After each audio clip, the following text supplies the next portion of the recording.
How are tricks? All right, yeah. The lockdown here ends in officially 2 hours and 23 minutes. Really? I thought it's barely even been going, right? 3 weeks. Actually, more than 3 weeks. 22 days. It would have been. I did read that Vietnam have somehow handled it very well. I don't know. Vietnam Literally. They've done all the trace. What's it called? Trace and contact. So they've tracked down every single person. They had 50,000 people in quarantine at one point, which is unbelievable. Although 30,000 of them were quarantined at home. But there was still something like the 9th best in Asia, I read in some article. So I think Asia generally has done pretty well, but they've obviously had the experience from SARS back in 2003. They went crazy over it, and we didn't really learn from that in the UK and in the US. So we might, in 20 years' time, be in a similar situation to the East. Yeah, I mean, God knows what the landscape would look like at that point, to be fair. Like, if 20 years' time, what they expect 10 billion by 2050 or something in population. Was it more than that? Peak population, yeah, going to hit 10 billion. Yeah. So chances of this happening again, even before that, are quite strong. Yeah, well, this is it. Like, if you look back in history, there was the Hong Kong flu in something like 1967, which was the last big one. And then there was another one in like the 50s. But obviously none of them were as big as the Spanish flu, possibly started in France. But the population's gone up so much, yeah, and the amount of wildlife being killed and eaten in China and being taken from the wild, it's an exponential curve of the amount of risk every year is just going up and up and up and up. And so if it was 1918 and there was some in the 50s and 60s, let's say there's 50 years, and then we've had another 50 years and we've had a big one. Although, it might not end up being that big. It's certainly not going to be as big as Spanish flu. Maybe you would expect now that we've got like 20 years and we could well see another big one, unless big changes are made in terms of the way we interact with wildlife. Yeah, and also just the way, I guess, taking it seriously. That seems to be the way that the US and the UK have fucked it. We just didn't seem to jump on it, Yeah, but then equally, there's also the argument, when you look at the number of people who were killed and you look at the statistics, if you talk about this at all, you risk getting shouted down like some kind of... Yeah, I know what you're going to say. But actually, if you look at the figures, it's something like 95% of the people who have died, statistically, again, it's a bit of a generalization, but we follow statistics for a reason. 95% of those people would have been dead within a year anyway. And yet, the damage done to... And I don't like this idea of pitting younger people against older people, because we've got a lot of that going on at the minute. But the damage done in terms of education, domestic violence increased, suicides will be up, no doubt. Divorces, the talk is that divorces are going to increase massively. Yeah. You've got to ask yourself, and it's difficult to weigh it up at the time, but you've got to ask yourself, to what extent is the risk being balanced proportionally, especially when you look at Sweden. So if you follow this would be good, by the way, if we could get the graphs up on this, if we were doing it properly. If you follow the curve of Sweden, actually they're slightly below us, but they're basically following the same curve, and they've got the same number of deaths per 100,000 as we have. And yet there's been no lockdown. So someone's going to look back on this in, I don't know, a year or 2 years and look at all these figures and start to question to what extent this lockdown was necessary or useful.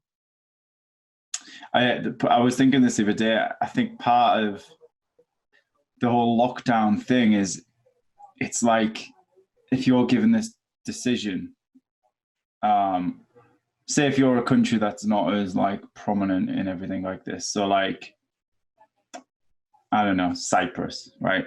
Small place. Very offensive to Cyprus. Yeah, but like compared to the rest of the EU and stuff, they're just not, they're not up there with everything. But so say if Cyprus, just everybody around them's in lockdown, right? Italy's gone bad, Spain. And if they don't do it, then they're seen as being reckless almost. It's just the Swedish somehow, because everyone knows that the Swedish seem to handle everything fine. But it's almost like if you don't follow the trend, you're going to be hauled in front of people if it goes the wrong way. Your safer choice is to lock down, but it might not actually be the best choice. I was reading last night about don't know if it was Sweden and Holland or Sweden and Denmark, or maybe even Norway and Denmark, but two Scandi countries or Holland, they estimate that it's like a dozen times more people actually have it. It's just so many people have the antibodies there who have fought it off, but they were asymptomatic. Yeah, they've already been doing tests and found that 12 times the amount of people have had the antibodies to have fought it off already. So it has hit their body, but it's just fought it off. Which kind of then, when you think about it, if you looked at, you can then kind of look at the numbers and be like, if we've got 10,000, well, I think we're up to 16,000 in this country dead. 16,000 in this country dead out of, can't remember the actual figure for the amount of people that have got it, but you can times that people who've got it by 12, then you might be looking at a case of like 16,000 dead for every 20 million who are getting it or something, Yeah. It just doesn't, then the numbers, the deaths to actually have had contact with coronavirus, there's such a large gap. Yeah, and then if you think about that, then you've got to start looking at this idea of different peaks. So we're on peak number 1, and like a friend of mine used the term, we're going to be lambs to the slaughter, basically, come peak 2, because these countries that have developed the herd immunity, which as soon as the UK started mentioning the idea of herd immunity, everyone jumped at them. How dare you talk about herd immunity? Yet, let's say Sweden has developed a great herd immunity without a lockdown because of all the asymptomatic cases in a short period of time. Well, when the second wave hits, it's just not going to hit them in the same way. But particularly somewhere like Vietnam, where I am now, you've got to maintain what you're doing. You've got to maintain this constant trace, contact, quarantine throughout a second wave, maybe even a third wave, maybe a fourth wave. It depends how quickly a vaccine comes and how quickly they can afford it and get it out to everyone. Well, look at the flu. Before the flu season's over, they never stop. It's not like, right, flu season's over, they put down tools. Before that stopped, people are constantly, them labs are having samples sent to them 12 months of the year. It's not like it's going to be a case of like this tracing is always going to happen. It has to happen because that's how it happens with the normal flu. Otherwise, the normal flu would come back and bite us in the ass if people weren't making a new vaccine every year. Well, yeah, but I would question the extent to which the flu vaccine really helps the general population. I think it tends to help people who are vulnerable and older. Same type of thing, but then it's something like half. It only works for half of people anyway. We don't trace flu particularly. We just let it go through the population. We let people catch it, and we recognise that in a bad year, in the UK at least, you're going to have over 20,000 people dying. I mean, no one talks about the fact that I don't want to get my figures wrong here. It was either 150 or it was 500 children in the US have died from regular flu this flu season. Let's say it's 150 kids. Well, how many kids in the US have died from COVID or will die from COVID already this year? I mean, I don't know what that number is, but it's obviously not affecting kids as much. So it seems like it's proportional in some ways to flu. But again, you can't really talk about this without being shouted down when all you really want to do is have an open discussion and debate about it. Recognizing that when. With emotions aside almost, isn't it? Yeah. It's like, I know Boris Johnson got a lot of stick for his line about many lives will be lost. People were kicking off at that, but he's not choosing for those lives to die, depending on how far you see his, like what he's doing. But the flu, like you said, 20,000 people dying in the flu season. It's like, we know that that's going to happen every single year. Yeah, we're used to it, so we accept it. It's just stating it. It's these people are going to die. It sounds very bad, and it sounds, like you're a terrible person. But it's just a statement, like a fact that's going to happen. Yeah. Then you also get into the political management of this, because Boris Johnson just had this massive election win, 80 majority, landslide. What do you really want to do to cement your grip on power? You want some kind of national event like this. I'm not saying he wanted this. You want some kind of national event to be able to put out whatever information you want, to be able to bring people together. I mean, to be honest, in some ways, this is the type of thing that was needed post-Brexit to try and bring people together, because the country was so divided between Remainers and Brexiteers. Who remembers Brexit anymore? It's like, who remembers global warming? True. It's just, even the top 7 stories on BBC now, it used to be like the top 3 would be Brexit, and now it's the top 7 of coronavirus. And you don't even hear about. The only thing I've read about Brexit in the past 2 weeks, I reckon, is this morning, the fact that the EU is a block of trying to source PPE and hand it out, and the UK was saying that they might not have access to that because we've left. That's the only, and that's not even talking about Brexit. They're still talking about coronavirus, just with a nod to the fact that we're leaving the EU. It just doesn't get mentioned anymore, does it? Yeah, and that was a political decision to stay out of the EU sourcing of PPE. That was definitely a political decision to stay separate from the EU. Yeah, with people realizing what. And it kind of shows, like, if we handle it well, I know the French, right? The French, there's a lot of French nationalists who would like to be out of the EU. If they had a vote, it would be absolute knife edge, the same as us. All the people would be saying, they'll vote to stay in eventually. But the demographics are so similar. And to be honest, they've got more migrants than us. They've got more first-generation migrants. First-generation migrants are all desperate to get out of the EU. Even if they've been in France for like a year. They're so anti-EU, it's unbelievable. Same with the Netherlands, very Eurosceptic. Poland, particularly the older generation in Poland, which a lot of people would consider surprising. The Hungarians now. It's really across the board, but because people don't get a chance to vote, and if you consider the last 2 times in Europe that people did get a chance to vote for the European Union, so the Lisbon Treaty and the EU Constitution, the Irish got a chance to vote on it and they refused it. So the government of Ireland ignored that and asked them to vote again. And this time they got it in just. And the same thing happened with France. France refused the constitution. So in the end, the EU Constitution, I don't know how much you know about that, but they were going to create a constitution, so similar to the American Constitution, a legal document which would have made the EU more of an enshrined political state. And it was a big project of Tony Blair, that whole era. There was lots of positivity, and everyone thought the economic benefits of the European Union are so great that any nationalist ideas it doesn't matter. And it went to the people, and all of the people in Europe just kept voting it down. And so they had to scrap it. And in the end, they put in place a treaty called the Lisbon Treaty, which basically took most of the things from the Constitution without calling it a constitution.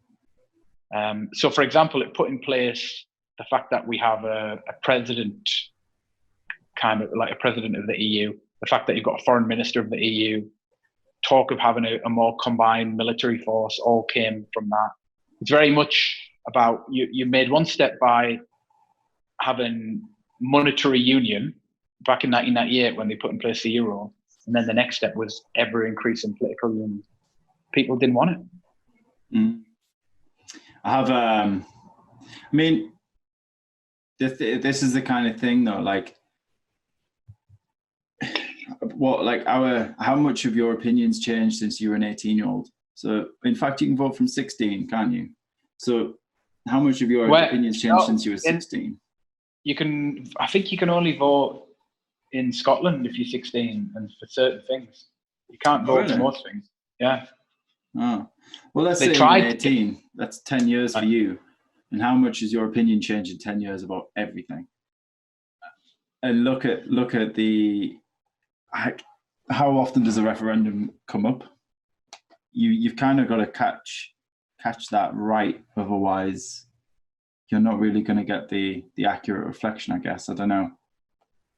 If this 10 years had been ago, held earlier, it would have been a very different story. If it had been 5 years earlier, potentially, it could have changed everything. Probably. In all of human history, what you find is that whenever people's economic situation's going all right, they think that next year is going to be better than last year. They generally maintain the status quo. But as soon as they see cracks in the system, for instance, Nazi Germany, fascist Italy, all of these things, SNP in Scotland, whenever anything goes wrong, people vote for change. So maybe you're right. But for instance, when it came to the euro, all the politicians knew that the UK would never vote to join the euro currency. So we've always had this strong, and to be honest, I don't know if France, for instance, even had a referendum to join the euro currency.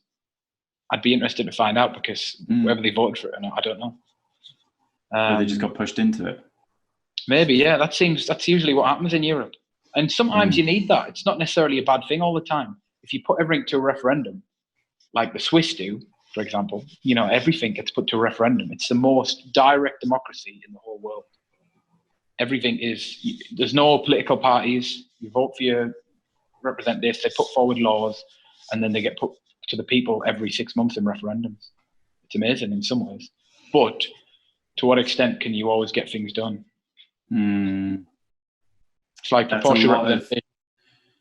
When you consider how much how just resources and manpower goes into any kind of the general election, so the campaigning that goes on for a general election, or even to a worse degree the presidential election, where the 4 years of a president's term, the last 8 months, 9 months, absolutely their mind's just not going to be in where it should be. It's going to be in campaigning to get that second term again.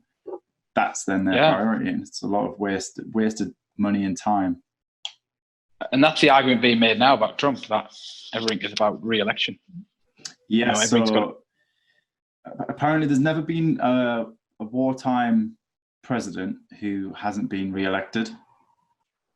Yeah, and that's why he's changed his vocal tone, because he'll have been advised on this. Absolutely, the war on coronavirus, he keeps referring it as to the invisible enemy, and we'll fight this enemy, and it's very much all of his language is used towards that, just to try and get 100%. But the famous example for us is Margaret Thatcher. She gets elected in 1979. The country's absolutely divided again. Labour, Tory. People saw the Labour Party as ruining the country, but people didn't trust the Tories. People wanted change. They wanted social welfare. They wanted the NHS. And she comes in, massive economic problems, recessions. She's talking about changing things. She's upsetting the unions, trying to realign the economy. And in the early 80s, people thought she was going to be straight back out. She wasn't going to get re-elected.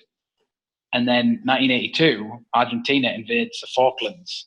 And we'd always, in the 10 years, 20 years before that, the British government, Tory and Labour, had consistently been talking to the Argentinian government about either transferring sovereignty or sharing sovereignty. They weren't bothered about the Falklands at all. But as soon as the Argentinians invaded, without loss of life, there was it wasn't a bloody conflict up to that point. She immediately, we're going to go to war with them. We're going to go back and take them. And it was all, there's pictures of on the front page of the Sun newspaper in a tank. Like the tanks weren't even going to the islands. I feel like I've seen that. I've seen that image. So people love it. People, if you fight the war, you don't love it. You realise what it is, and you realise how bad it is. Yeah. Back home, people get into this frenzy. Yeah, nationalistic frenzy. Let's go and fight a war. We're great. Yeah, it comes down to, so if you think about the social progression that seems to have happened in the past 5 years, heavily with just trans rights and even LGBT rights. And that has now taken a back seat as far as like open discussion in the domain, because we're filled with this. It's like you can only really make those advancements when you're not dealing with this bigger issue. And it's kind of, I remember people say that, like, obviously 9/11 was horrendous, but then the 12th of September was apparently just such a nationalistic day in the States, where everybody was then just friends of their neighbors kind of thing. Everyone's flying flags. They're all not happy, but brought together by this one common enemy, which is then the outside attack from a different country. It then just unifies everybody. And that's kind of what this kind of thing does. Coronavirus, it then becomes about what are we doing for our country, our people. People are suddenly who really don't talk much to the older generation. It's now we've got the younger generation trying to help out the older generation, which just, I mean, it does happen, but on a percent of what is currently going on, Yeah, so some of that's great, and the fact that, to be honest, I think a lot of it now is just because people have got time, because no one's at work or people are working from home. It's very much more relaxed. It's probably what it's like in lots of other countries where people tend to take more longer breaks during the day. They've got more time. They've got more time to think about things. Generally, our stress levels are too high in the UK. But the other angle of it is, of course, if you look at a book like 1984, right, the whole idea is that in 1984, the world has been divided into these three great superpowers, and they're just constantly at war with each other. But they just switch all the time because they're not really fighting each other. They're not really at war. The idea is to just maintain this constant state of warfare so that all of the people have got this common enemy. They're united. The government can create the propaganda. And what I'm seeing at the moment, particularly in London, the Met Police in London and the way they're behaving, again, it's hard to have a debate about this because some people are saying, well, it's lockdown. The government said it's lockdown, it's quarantine, so you can't go out, you can't do this, you can't do that. But actually, we've got to remember that there is such a thing as a slippery slope. I know people don't like that, but it does exist. And if you start allowing freedoms to be restricted to such an extent, and if someone's out walking the dog or if someone's walking through the park and the police think that they can just talk to them in a disrespectful way and try and limit their right to just walk down the street, we're going to start getting into problems with this. And so we've got to be very careful that we don't get wrapped up in this frenzy. Talk about enemies. At the end of the day, policemen are just normal people, right? And if you every single law and guideline and governance has to play to the weak, there will be the odd police person out there who just interprets the language used differently.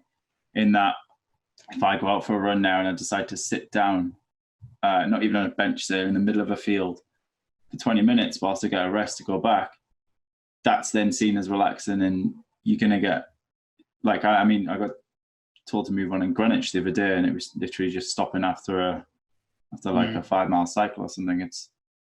There is this, I mean, yeah, who's saying that you're exercising and deciding that you're not? It's such an open-ended. Yeah, look at some videos of Korea and you'll see how they're practicing social distancing so perfectly. No one's telling them to go home because they're all equidistant, 2 or 3 meters away from each other. It's just perfect, the way, like watching a computer simulation or something. And when I see videos of people sat in a park alone with no one around them and the police come along and tell them to go home. Yeah. Well, the common sense is gone. It's overreach. Now, if you're walking around somewhere and there's hard surfaces and you can touch them and you can leave stuff around, I get it. But if you're in an open air environment, I just think we've got to be careful because people very easily get whipped up into this frenzy where they see any video of anyone outside, they go, yeah, get them. There's something about humans that we like to catch people out. We like people to suffer sometimes. This is why in the Roman times, you watch gladiators fighting, we want to watch people get pulled off. And we've got to guide. It's we kind of we want to show others that we're, if we share a video of the police catching someone and we share it, because we're like, yeah, look, they got that person. I agree with this side. It's the showing that you're part of the team that wants to get these people, and what they call it, signaling to others. Absolutely, yeah. It's a big thing. So you talked about 5 years of social progress, right? Yeah. But I would talk about 5 to 10 to 20 years of increased,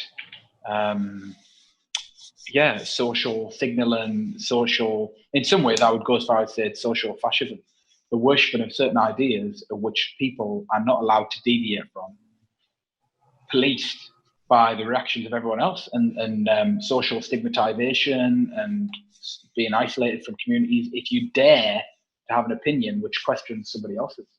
So I'm not saying trans rights, what a terrible thing that's been. Absolutely not. But what I'm saying is, again, you've got to just allow freedom of expression, because there is an element here of people wanting to police ideas. Mm-hmm. What's interesting about this is if you decide that you want to flex these rules of how you're interpreting lockdown, is there's almost this thing now that you're against the NHS.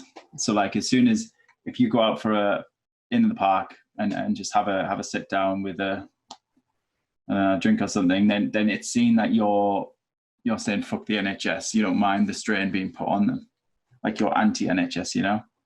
It's become this big wave. Yeah, did you clap? Did I clap? Yeah, I have for 4 weeks, but everyone's getting less and less. Well, it's hard not to living here. You're against all the other houses. It's hard not to clap. Well, yeah, because otherwise you're just sat on your balcony or in your front window. Everyone's, my street looks onto another street. Everyone's then kind of looking at each other. I mean, it's quite a nice thing to do still. I don't mind I can appreciate the meaning behind it all. Social, isn't it? Yeah. I do like the social element of it. But again, this kind of getting people outside to go and clap. It made sense once, and now I've seen it referred to as like the why aren't you wearing your poppy thing, It's like, what, do you not like the armed forces? You don't like the armed forces? And it's like, well, I'm not saying that I don't appreciate them. It's just I don't want to wear a poppy. Yeah, there shouldn't really be any holy cows. Do you know that term, holy cows? No. So like in India, the cow is sacred. Yeah. So you just can't. The cows walk around in the streets. They walk around on the roads. People drive around them. It's like, oh, well, we can't question anything to do with the cows walking around, right? Well, we shouldn't have this situation, I don't think, in any society, in any place in the world, at any time, where there are things you can't question. That's the key to it. And there should always be discussion and debate, and you should never fear talking about something. So, for instance, and I've caught myself doing it a little bit recently with China, because I thought, well, maybe there's some point in the future where I might want to work in China, or I might have a job offer there or something. And so I thought, should I really be saying right now that China is the greatest authoritarian regime since Soviet Russia or Nazi Germany? Should I really be saying that? Well, actually, it's a fact. There's 1 million Uyghurs in camps making Halloween decorations under lock and key. Yeah. And Christmas decorations. People can't speak. People don't have access to freedom of information. The propaganda machine that's going out against coronavirus now is immense and almost unbelievable. I don't think people really realize just how powerful, historically significant, and dangerous the Chinese government is. If it's making me question whether I can say something, and we know it's making governments question whether they can do it, what position are we in there? What's it doing to not to make this anti-China or anything, but what's it doing to Chinese citizens? Aren't you? They can't. There's very little that they can do to me and you as far as they can't physically lock us up. They can't restrict our bank accounts or anything. Sure. I'm sure they could hack our computers or whatever if they really felt it was necessary. But it makes you realize, like, as a citizen, what they can do and how powerful it can be. So, like, if you're scared, imagine being a citizen. Yeah, but it's 1984 again. There's a point at the end of 1984, the guy's called Winston Smith in the book, and by the end of it, they've managed to convince him that they're not a bad regime, and they've managed to convince him that they're correct. They've not only brainwashed him, he truly believes what he's being told by the end. And I think that's the situation that we've got in China. Broadly speaking, people, I think, are very supportive of the regime, like you probably would be if you're in that situation and you don't have access to all the information.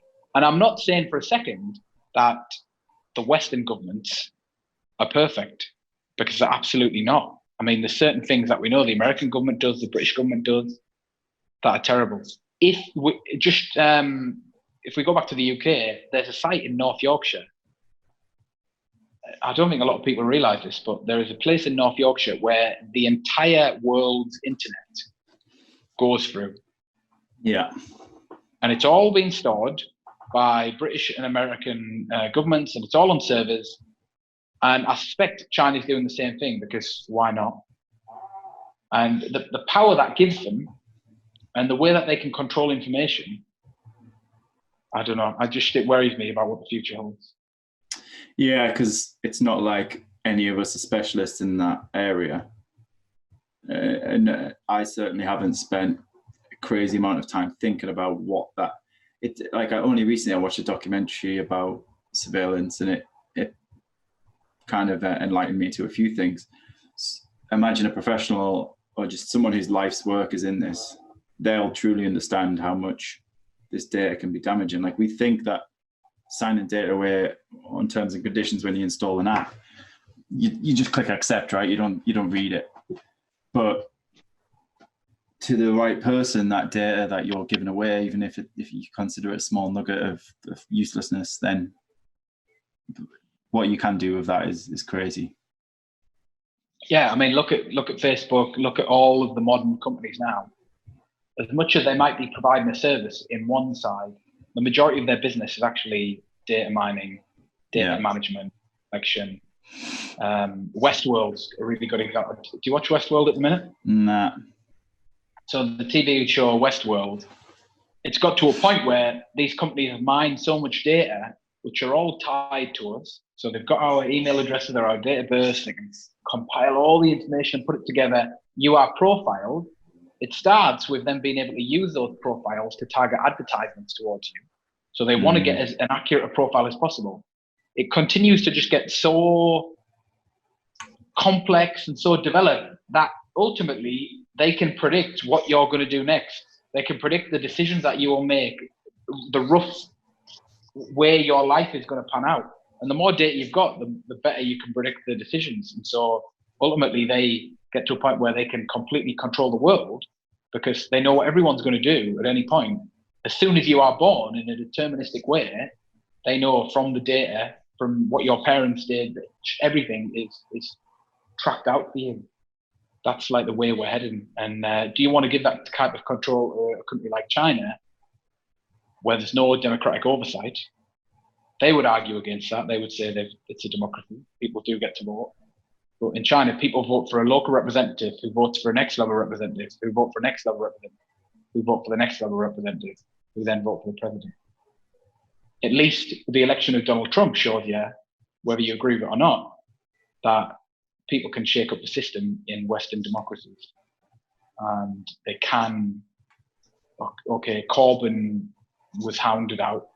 Corbyn's one way where the media and powerful corporations were probably a bit too powerful, but Trump got in. So yeah, which again is due to that data.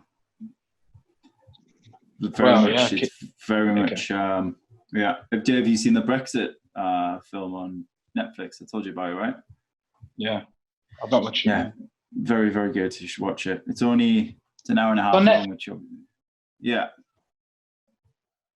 I don't know why it wasn't pushed as a bigger thing. I don't know if it's shot and feels like a Netflix original. But it was Channel 4, wasn't it? It was the Channel 4. They made it not long after the actual Brexit debate. Was it? Right. That makes sense then. It's the one with Cumberbatch, right? Yeah, Benedict. What's his face? He's playing Dominic Cummings. Is he playing Dominic Cummings? County Down. Yeah, he nails the accent, does it very well. But that kind of, I mean, it's dramatized massively, of course, but it gives you an insight into, they basically give it a nod about winning Donald Trump's campaign and how they can help win the Brexit Leave campaign. It's a good watch. Yeah. Well, to what extent have they manipulated public opinion, or to what extent is that level of data mining, like what Cambridge Analytica done, just actually got to the real truth of what people wanted? There is that, yeah. I don't know enough about it. It's more just, I think we know that people are very elastic and pliable, and there are certain ways to look at Lord of the Flies. That was a classic example of how people can be brought over to different sides, and how they can be led by someone who's maybe not in a position to lead. But maybe it did just bring out the actual people who would have voted Leave anyway. But I reckon there was a lot more manipulation at play there. Like they basically looked into what was getting people down in general about the whole country, economically, socially, and then they find the parts that people are very sensitive to, and then just run with that. And did obviously a good job. They nailed it, whether you agree with that or not. Yeah. So what they did then is they showed people that they recognised what the problems were, and the other side didn't. Yeah. Is that right? In a way, I mean, it's interesting. They show David Cameron in that, the character that David Cameron's played by, saying that the Leave campaign has essentially been going for 30 years, and the Stay campaign now is 6 months to get going. It's like the Leave campaign has been building itself up organically for such a long time. Well, I voted Remain. I was a big supporter of Remain. I went out and posted the leaflets, and it just made sense. But then since then, I've been completely in favour of Leave, because I've seen the way in which everyone tried to undermine the vote. Whether you agreed with it or not, we set the rules to begin with, and we all decide what the rules are. It's a democracy, and you can't change the rules afterwards. And as much as people can say, well, you weren't told the truth. Well, when are we ever? That's what an election is in any situation. And so I really felt like it was important that we got Brexit done, to steal a term from Boris Johnson. Yeah, I very much, like, I voted Remain as well, but I definitely wouldn't have been happy with like a second referendum than this people's choice thing. It's like it's done. It's done, yeah. It wouldn't have done any good, I don't think, like stabbing that wound again. And I hated that term of people's, what was it? The people's vote. People's vote. Yeah. Well, what was the first one? No. First one was the people's vote. It's just, and you can, again, it goes back to this idea of the fascism of ideas, in which there's certain things you can't challenge. And with a lot of people who were Remainers, there was just no discussion or debate to be had. At least with me, all along, and I assume with you, and I assume with most reasonable people, you could recognise the faults of the European Union. You could recognise the fact that it wasn't the true democracy. You could recognise the fact that the European Commission had most of the power, if not all of the real power, and yet none of them were democratically elected. You could recognise the fact that for all the good stuff, like the environmental legislation, the regulations on environmental waste management, stuff like that, fantastic, workers' rights, there was all the bad stuff on corporate rights and the extent to which corporations were going to be allowed to sue national governments and stuff. There's lots of good stuff about the European Union, but there's a hell of a lot of bad, and people need to have an open and honest discussion about that.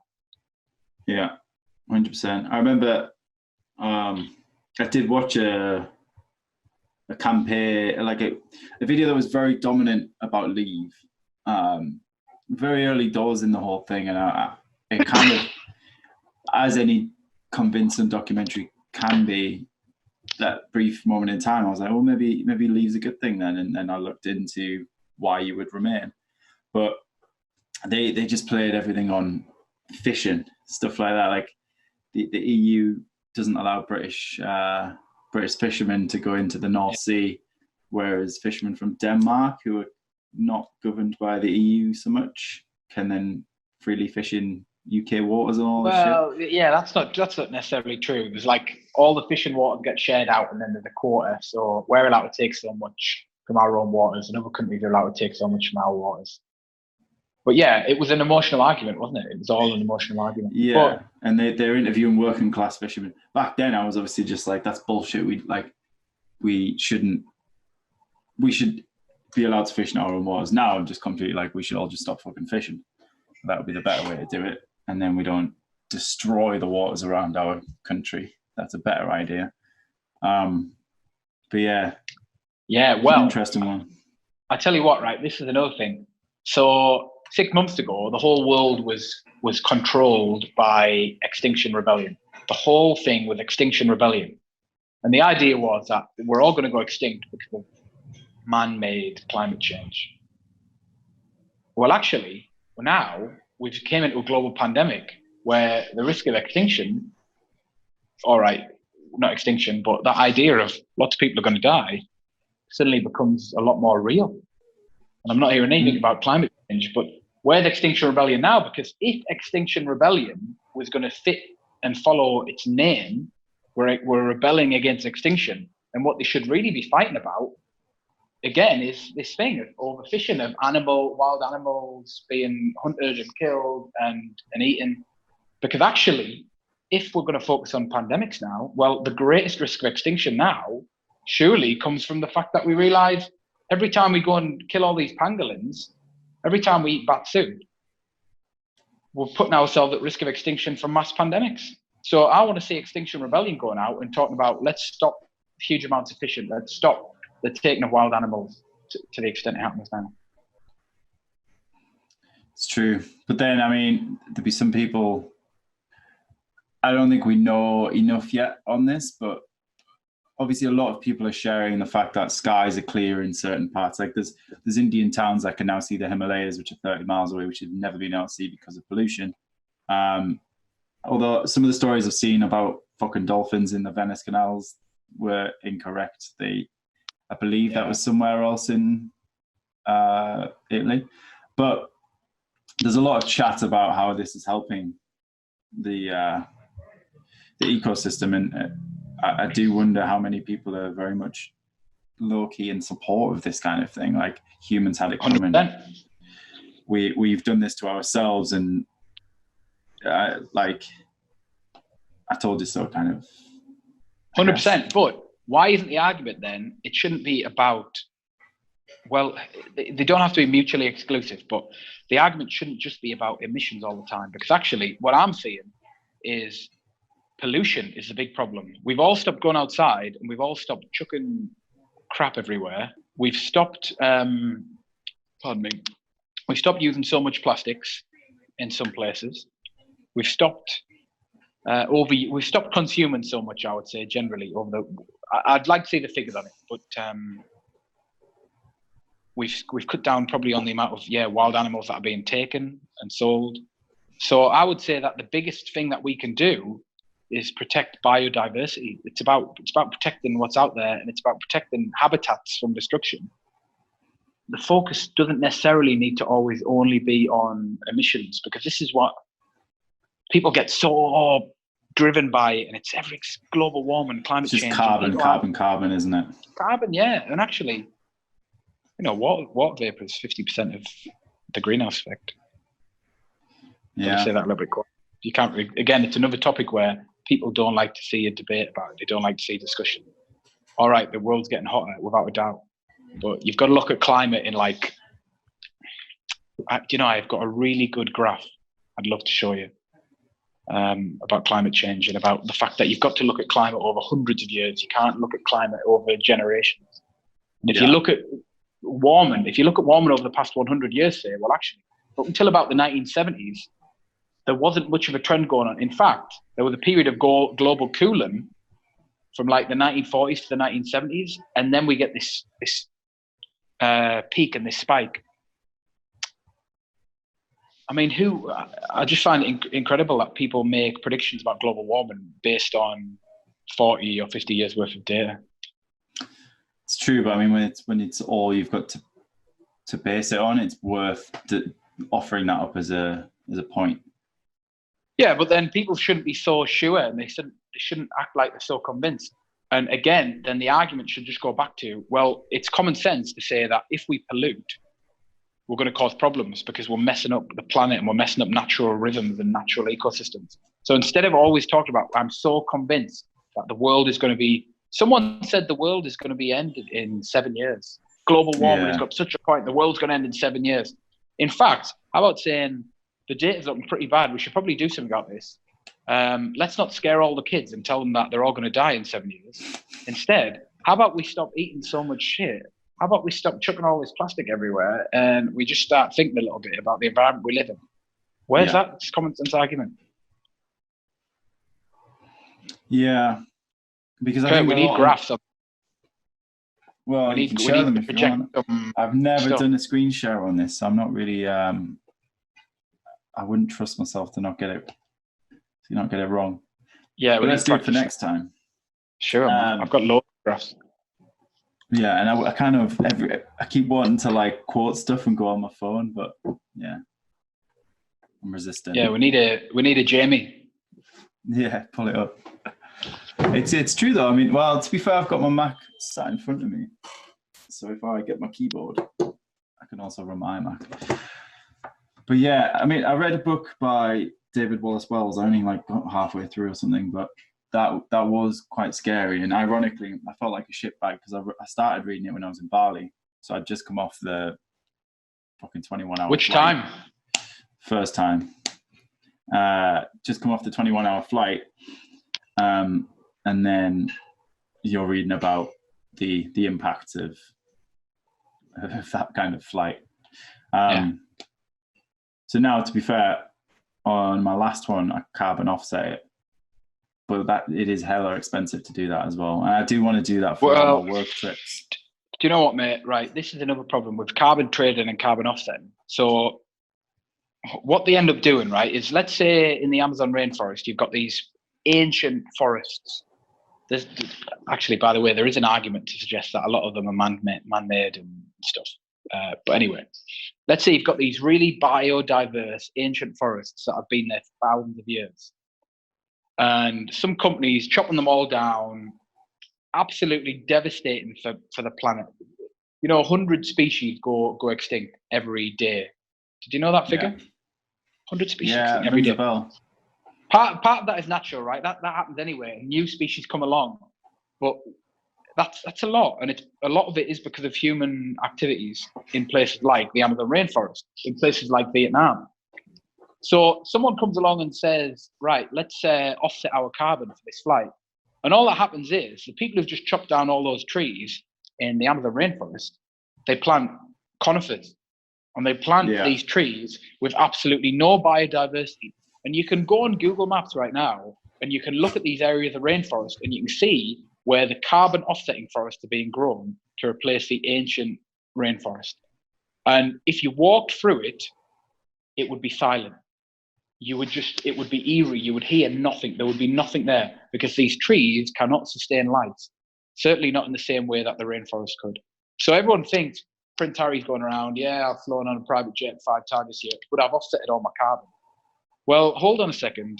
The carbon's not the issue here. Whether carbon is a problem or not, I'm sure it is. I'm sure there's a lot to that. But I think that the bigger problem is the loss of biodiversity because of habitat destruction. And all these people who are offsetting carbon are actually just contributing to it because it becomes normalized and people think, well, we planted a tree, that's okay. It's not. Well, look at just general biomass of animals, right? Like we're essentially stored carbon. And there's, I think by weight, if you took all the humans in the world by weight and all the ants in the world by weight, the ants still outweigh us, according to guesstimations, I guess you could call it. Great, aren't they? Great ants. And they're just walking little bits of carbon then. And it's not just ants, there's flies, there's other insects, there's everything in the rainforest that is holding onto carbon. And if that rainforest has been destroyed, they can't eat anymore, so they die, go in the ground. And having carbon stored in trees is good, but that's always gonna just release again. It'll die and release, and you're only dealing with one problem when you just plant the trees that can't support wildlife, because then wildlife also store carbon. Yeah. It's another way of like mushrooms growing out of dead trees. Things eat mushrooms and the cycle continues. If you don't have that cycle, then there's a lot of carbon not being stored properly. I'll tell you what, mate, seeing as though we got onto the topic of mushrooms, right? I've been thinking a lot about human consciousness recently, right? And you know me, I've always been quite scientific, and I've always, when I've thought about what is human consciousness and maybe animal consciousness, because to what extent they're different, probably not actually that much in some ways. Well, yeah, it's look at pigs and dolphins. Dolphins are conscious. Yeah, 100%. Conscious in maybe in different ways, or maybe to not the same extent, or maybe there's certain parts of our brain are more conscious than theirs, but we've got certain elements that are, anyway, so I've always had this very materialistic view of it, like, okay, so the neurons have connected and they've made the pathways, and all those different connections going off at once create consciousness. And then the more you look into it, the more you realize just how complex it is. And anyway, yeah, it's complex. Someone started talking to me about the idea that consciousness exists outside of the human brain, and the human brain is a receptor of consciousness. Yeah. Have you heard about that? I think either you've mentioned this or my brother mentioned it. Sounds like something your brother would have mentioned. Yeah. So are you saying that your science is being kind of spirited away? No, because I thought it was very interesting, and I like to hear people talk about it, but I just can't get behind it. I can't. I'm going to keep reading more about it, but I can't get behind the idea. However, I then started following this mathematician called Sir Roger Penrose. Have you ever heard of him? Yeah. So, his idea, consciousness is too complex to just be this simple neuron to neuron transmission going on. It just can't be that way. So he talks about how something else is going on within every neuron or within cells. And he talks about these things called tubular pedicles. Now, the last time I heard of tubular pedicles was when I did A-level biology, but we also learned about them when we did GCSE. Do you remember them? Oh, really?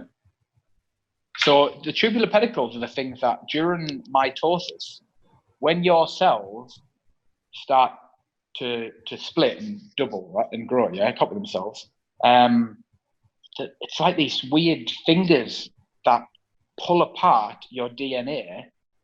So first of all, the DNA copies itself, and then from each part of the cell, these tubular pedicles come out, and they pull the copied DNA apart to each side of the cell, so that the cell can then divide. And Roger Penrose has been following this research from someone who says, well, actually, if we look within these tubular pedicles, we find something amazing going on, some kind of, I don't know, I can't begin to describe it. But anyway, the final thing was that there are quantum processes going on within our mind. So just like you get quantum pairing between different particles, where what you do to one can happen to the other. And you've got the idea of Schrodinger's cat, where where one event can actually have infinite number of possible outcomes, right? And so the idea of a quantum computer is that instead of having a switch within a computer that's either 1 or a 0, it's everything in between. Everything. Yeah. And so his ultimate idea is that consciousness exists in humans because certain parts of our brain are basically quantum computers. And the neurons aren't just operating on a switch of being on or off in connection. It's not a binary computation. It's a quantum computer. And this was the point where I finally thought, right, I've got a materialistic answer to what is consciousness. I do feel like we've spoken before. I feel like years ago, we spoke about the difference between a brain and a computer, and a computer's binary, and what you need to do with, like a brain operates more analog, right? Like it's not, our neuron isn't firing or not firing. It's doing other things. We're not just operating in this binary thing of like, well, this pathway gets fired, that pathway gets fired. It's not just that. Well, is it not though? It's actually, isn't that what it is? Could it not be that it's on, off, but it's so quick and it's happening between not just one connection, but because one neuron is connected to lots of others in this matrix, that it could be on and off, couldn't it? It could, but it could be on. So with digital, you've got whatever your voltage is. You might have 10 volts, 20 volts, and then that could be 0. That's your baseline. And then say if 10 volts jumps up to 15, there's your 1. That measurement of 10 to 15 is your 0 or 1. That's how it's measuring it. That's the gate, I guess. Whereas with your brain, I very much doubt, given that it's all electrical signals still, I doubt that a neuron is just at the, like, turned on or off. We could have a different amount of, I guess, current going through it. And it could be on for a longer amount of time. You got 0 and 1, but what if 1 was on for 10 seconds? That might mean something else. Well, that's basically what LSD and psilocybin and stuff are doing, right? Because your neurons transmit messages because of things like acetylcholine, different neurotransmitters that bridge the gap. Because neurons aren't actually touching and connected. Yeah. There's a space between all of them. So you've got that neurotransmitter which bridges the gap. And with most drugs anyway, things like ecstasy, MDMA, all that stuff, all we're doing is we're replacing, or we're changing the amount, or we're locking in the neurotransmitters. So in a way, I suppose, increasing the voltage. Well, psilocybin's been shown to connect from what would already be an established, like a neuron's there. Obviously, it's been shown to establish new pathways coming off it. Yeah. That one neuron might have been connected to 500 others, and now it's connected to 502 others because you've had this thought through psilocybin, and it's established a new pathway. I think there's hard evidence on that. Totally. All the evidence now coming out of University College London or something? Johns Hopkins. Johns Hopkins well, yeah. It's very in trend, this idea of what's going on in the brain science. But I suppose we'd never actually really fully captured what's going on. We've never been able to fully understand the human brain. So we're probably alive at a good time where it's being found out. Yeah, until it then becomes weaponized or monetized, and then we'll be alive for that too, potentially, and that might be another fucking nightmare that we have. We'll be alive, or we'll be switched on to something. Switch us off when they want. Have you watched? Do you know much about Go, the game? About what? Go. You surely heard of it. No. As a board game enthusiast, I would have thought that you'd heard. I was very confident you would have. Never heard of it. You know how it's basically the biggest board game in the world. It's the oldest. I guess Monopoly and chess is probably the biggest, but Go is a Chinese board game that's been going for thousands of years. Right. Okay, I have heard of this. Yeah. Yeah, you got the black and white. Did I read this in Sapiens or something? Was it in Sapiens? I'm not sure. I don't remember reading about it in Sapiens. I've definitely heard about it before, but I don't know where from. Right. So I watched a documentary the other night called AlphaGo.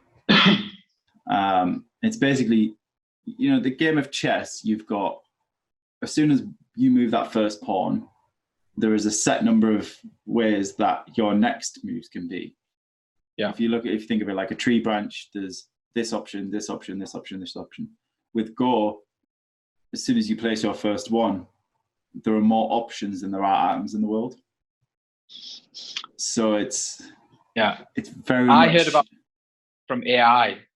Yeah. That's where I've heard about it from. So they got that computer, this AI, which, it's been like 20 years since they managed to get AI to defeat like the greatest chess grandmasters. But they've only just got AI to win a game of Go, right? Is that it? Yeah, it's a fantastic documentary called AlphaGo on YouTube. You should watch it tonight. It's it's free because it's on YouTube. But so it can't be with AI. It can't be approached in the same way that chess can. Like you can, how Connect 4 noughts and crosses. Let's say after a while of noughts and crosses, you realize that pretty much the first person who places their mark then gets to they dictate the chances of winning for them, unless you fuck up royally. But with Go, it's because of the amount of different options available and the amount of different styles that different people play, you can't predict it in the same way. You can't just say like, they've done X, so let's do Y.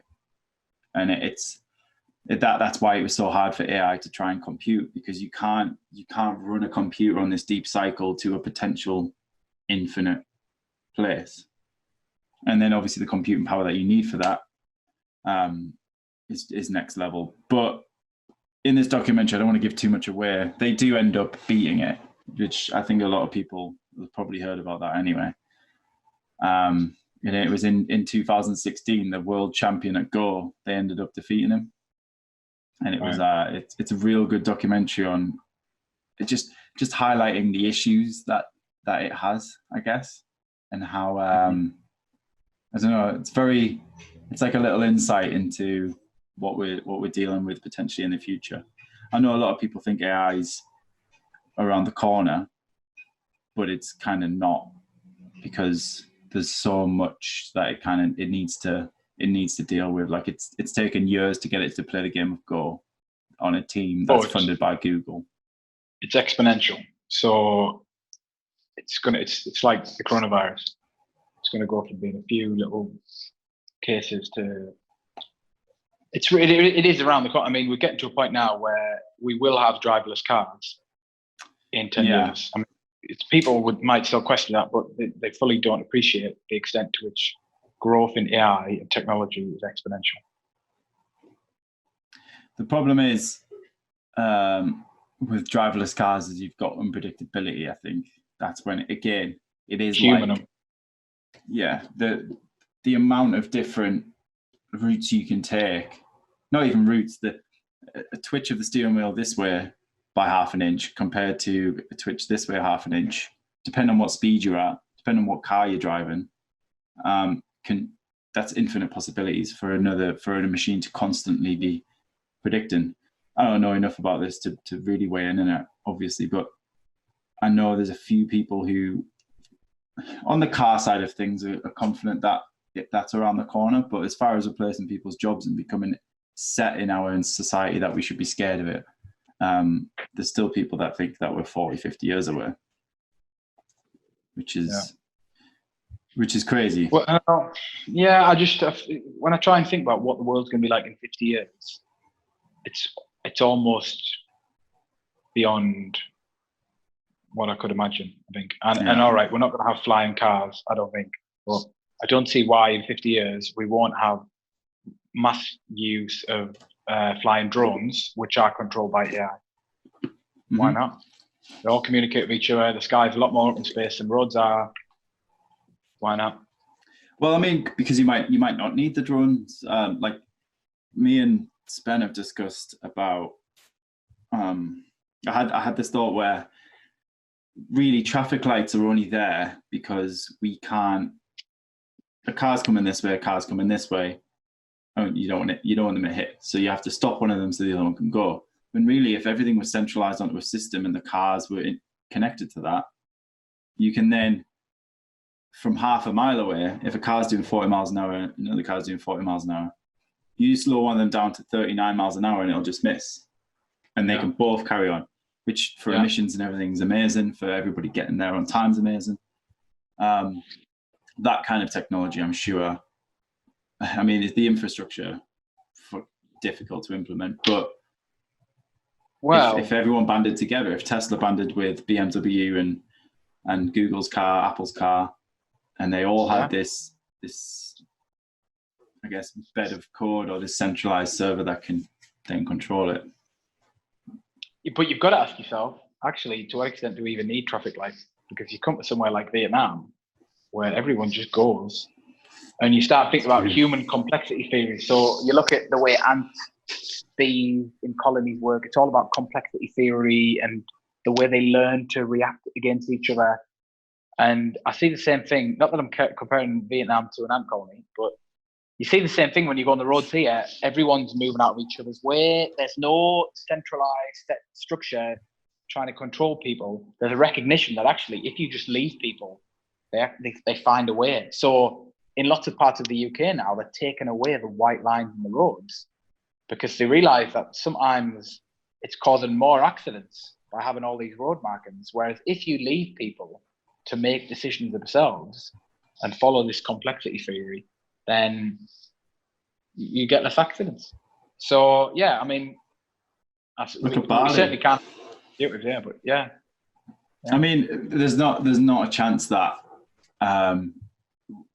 the UK, we have the safest roads in the world, right? Why would you ever want to jeopardize that by saying, like, let's just fuck off all the things that have made us the safest in the world? But in Bali, I feel like I've gone around 2 roundabouts maybe there, because you just don't need them. And there's the odd red light, but generally you're coming up, you're looking to see if you're going to crash with anybody. If you are, then you put your brakes on a little bit and move around. Everyone's just slotting in around each other. And that's better. It's more utilitarian to have everybody go from 20 miles an hour down to 10 than it is to have someone carry on going 20 and then a line of 10 people doing 0, just for one person to go.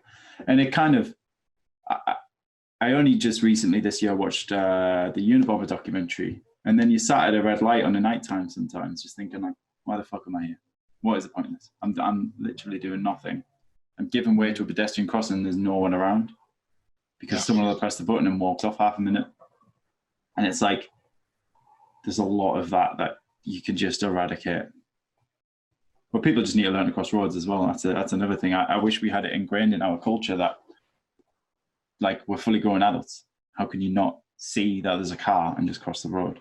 There are people who need them. That's why you keep the buttons in there. But it's mental that we're very quick to click buttons and stuff these days. Well, do you know what, mate? Once I almost killed a guy.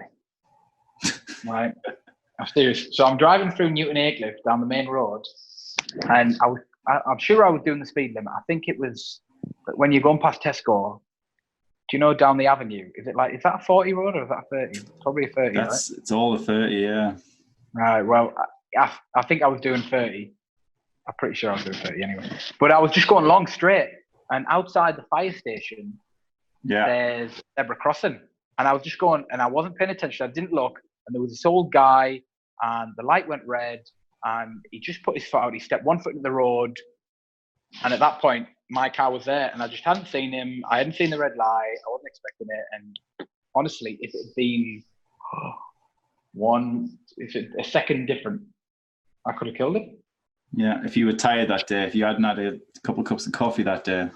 Do you know, I wasn't even tired. I don't even know what it is. And afterwards, I felt this intense guilt, but also this feeling, God, what could have happened? Stupid That's mistakes. what I mean. If you hadn't slept well the night before, you could have been dead. Simple as that. If you'd been, I don't know, if you'd had a horrible night's sleep, your brain will have been slower, then you could have killed him. It's weird, the little tiny differences that life can throw us like that. Yeah. The other thing I want to talk to you about was capitalism. What do you think? I think a fair few people around here are very anti-capitalist at the moment. I've seen a few posters saying coronavirus isn't the problem, capitalism is. And I think this Peckham? Yeah, Or London? Just Peckham. I haven't really been around London that much, and really, the parts of London I have been around are all dead because they're all the tourism spots, all workers, and no one's around. Well, I mean, I've always been pro-capitalism. I think there are gaping holes in it, like there would be with any economic ideology. What's the gaping hole in capitalism? There are massive imbalances, and I watched literally last night. I watched a documentary on how the banks create money. It's all just. It used to be that for a bank to give you £1,000 loan, it used to be that if they give you £1,000, they'd need there's about £300 or £400 like technically in with them. They would then borrow, and that extra 60% was then not existing really, and now it's gone down to 2%. Yeah, which is just but it's made us rich. The whole history of money making. If you go back to like 1,000 years, and Christians or Catholics weren't allowed to lend anybody money. So the only people that were allowed to lend money were Jewish people or people who weren't Christians. And so the richest people 1,000 years ago, even 500 years ago, in certain parts of before the Renaissance, before the Reformation, it was Jewish people, the only ones who could lend money. And you lend that money, you get interest, you make money. That's how the economy grows. So you don't have economic growth until after the Reformation and the Renaissance, when you start to get these merchants in northern Italy, the Medici family, Florence and Venice, and they create the first banks, the first international banks, and they lend money at interest, and it creates more money in the system, basic monetary policy. And yeah, I mean, it's made us rich, but you're right, it leaves us vulnerable. We wouldn't be where we are right now, the UK, without all of this. This documentary is highlighting that we used to obviously have all these other countries. We had Hong Kong. We've still got the Cayman Islands and the Virgin Islands. And once countries started just wanting independence, then our dominance of the pound around the world was then suddenly shrinking. So then, did you know that the City of London is a separate city within London? Yeah, the square mile is run by the Corporation of the City of London. I had no idea about that, and it's crazy. Yeah, man. You see the signs. If you go over the bridge and you go to where like the Bank of England is, and you see the sign saying Corporation of the City of London. It makes sense now. And I was over that way last week, and once I'd seen the Corporation of London kind of emblem, it rang a bell. Like I've definitely seen that before, but they're controlled by the corporations, and they can vote in Parliament using their unelected MP, who's only elected by the corporation, I guess. But he has to be. No, there's people who live in the City of London, so they vote for their MP in the City of London. Yeah, but we don't get a chance to not have him in there or anything. Like that person is always in Parliament. What do you mean? Makes sense. So like nobody else. For the City of London. Yeah, but nobody else in Parliament can. It was something like they're different in a way. They're like elected by these higher people in the City of London. The mayor of the City of London can choose that person, I think. There was some dodginess about it. Not the MP for London. MPs voted in London. The City of London is voted in the same way as everyone else. But obviously, a different person in Parliament as well. Then there might be multiple, but they set up all these tax havens and chances for shell companies. And stuff. It's the relics of empire. Yeah. Absolutely. Interesting facts. Oh, go on. It's just basically that's allowed us to then start being the dominant force around the world financially, at least until recently. Yeah, we created modern corporate capitalism. All business and corporate law and stuff originated in the UK, spread across the Commonwealth, went to America. They've adapted it and made their own version, but it's all based on British common law.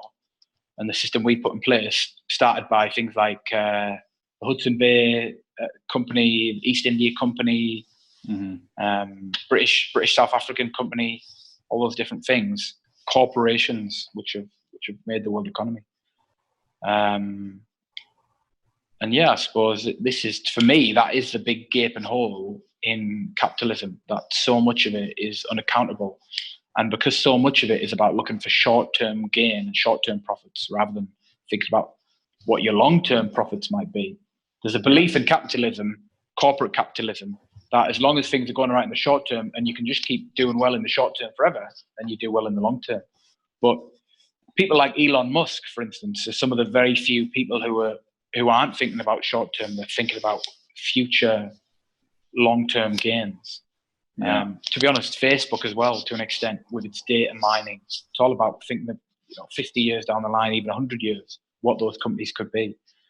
That's I think the gaping hole. And Amazon. I know. Yeah, Amazon. Bezos does a lot of things that he's really not going to see the full impact of. He's they built a clock in a mountain, a physical clock with moving pendulums and everything, in a mountain that's set to run for 10,000 years and keep track of time just in case. Wow. Mad that, innit? Well, here's another thing. Talking about long term, right? So we've been making nuclear waste for about 50 years, 60 years, 70 years ish. Well, yeah, first nuclear waste must have been in 1944. Yeah. So let's say coming up to 80 years, right? And then for the last 30 years, all we've been thinking about is what we're going to do, because this nuclear waste is going to be around for more than 10,000 years. So how are we going to put it somewhere and make sure that no one in the future goes and digs it up? So we could go and put a load of nuclear waste somewhere in some giant underground complex, and some people in the future come along and think, oh, this is a great mystery, like the pyramids of Egypt, the Sphinx. We've got to go in. What's in there? It's giving off some kind of signal of radiation. So there's a committee of people right now whose job it is to think 10,000 years in the future, and they're designing how they're going to keep people aware. So in 10,000 years, obviously, we won't speak English. Or if we do speak English, it's going to have adapted and changed. We're probably going to be speaking in memes and emojis a lot more. Yeah, short. Or even Neuralink, we won't be even speaking. Well, there you go. So these people have got to find a way to communicate with the future in a language that doesn't yet exist and which might never exist. And so they've done things like they thought, well, do we build all these giant spikes? Spikes look scary to humans, no matter who you are. It looks dangerous. So we surround the whole complex with spikes.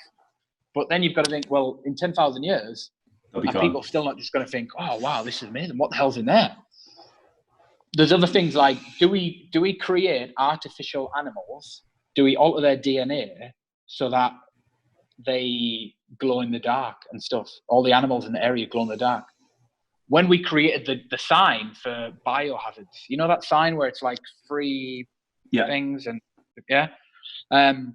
that was done on the same principle. How do you make a sign that defies language, that'll last a long time, and that will always warn people of danger? So yellow and black is in nature, is a color of danger, no matter who you are. You got bees, snakes.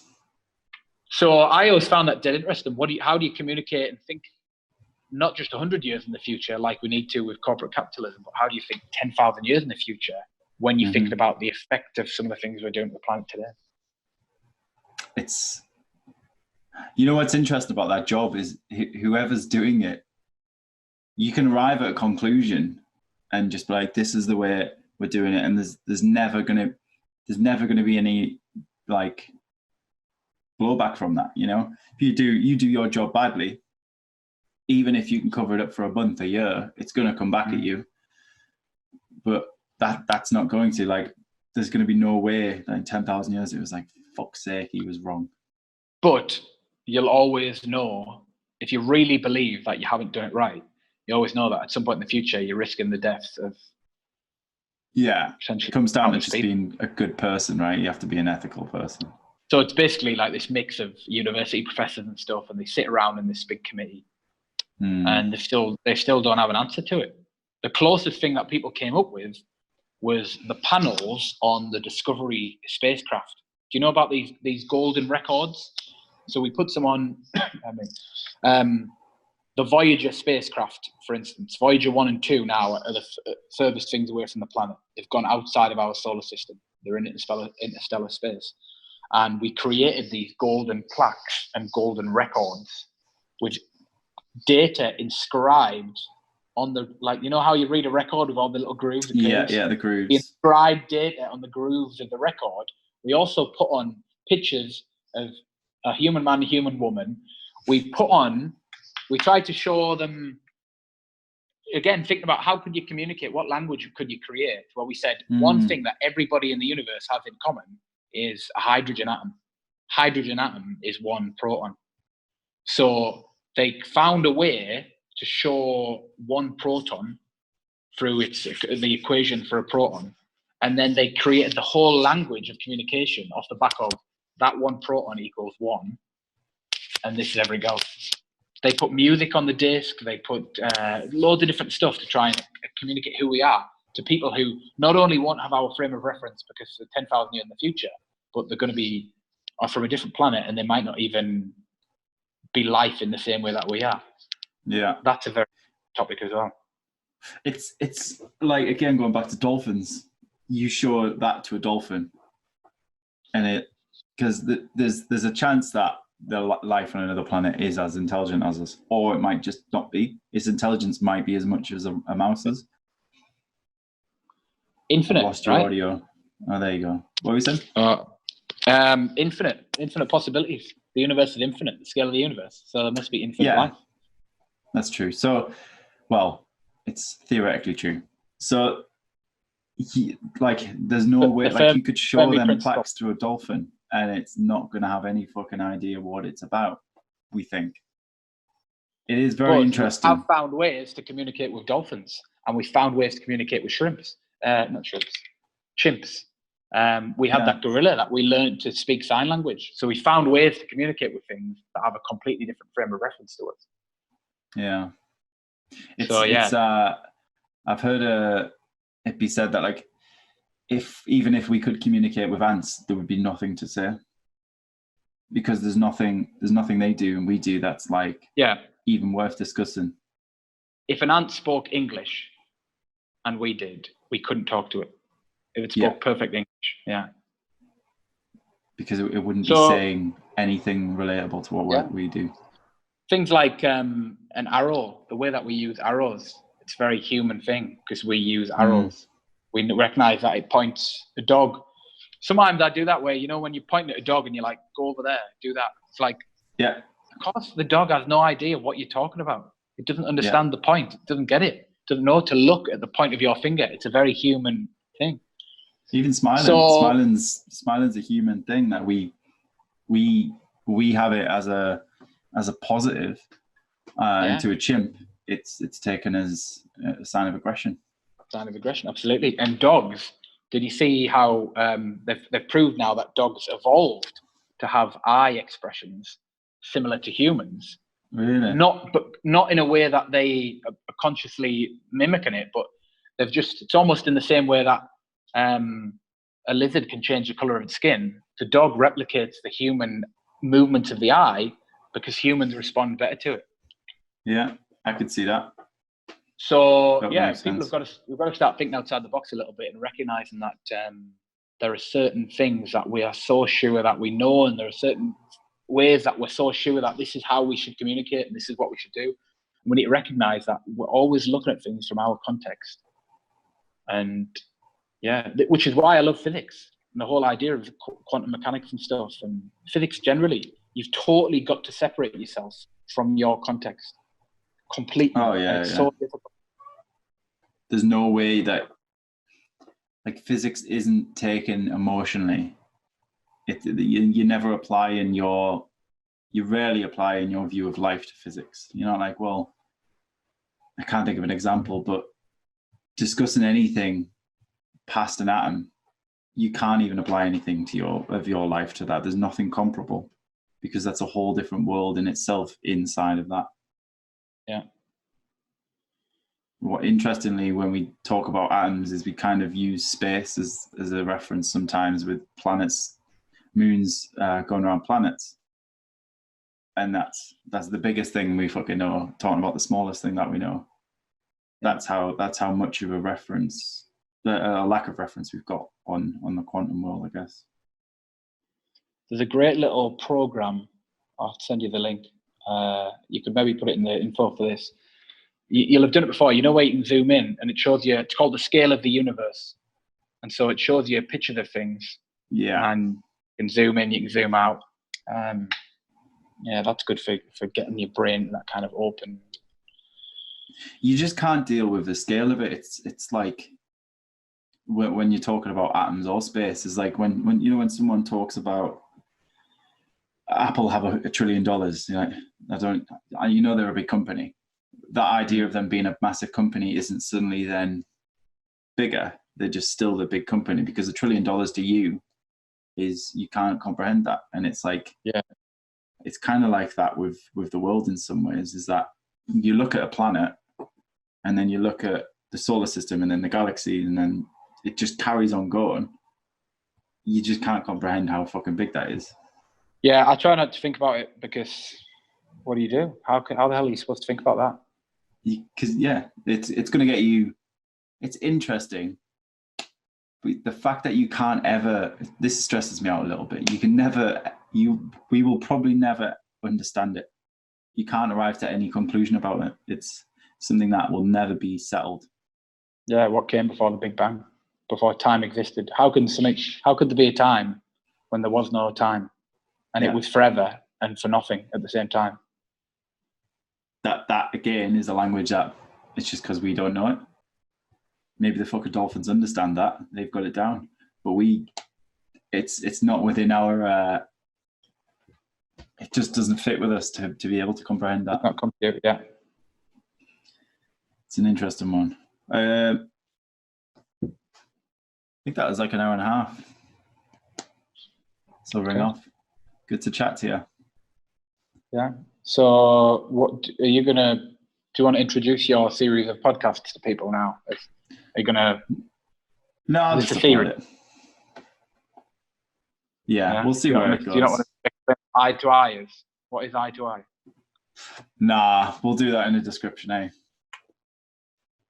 What time is it there? 11. It's 5:11, yeah. So yeah, bit late. I'll let you get away then. But yeah, good to chat. Yeah, it was good, that. Nice. Speak to you soon, man.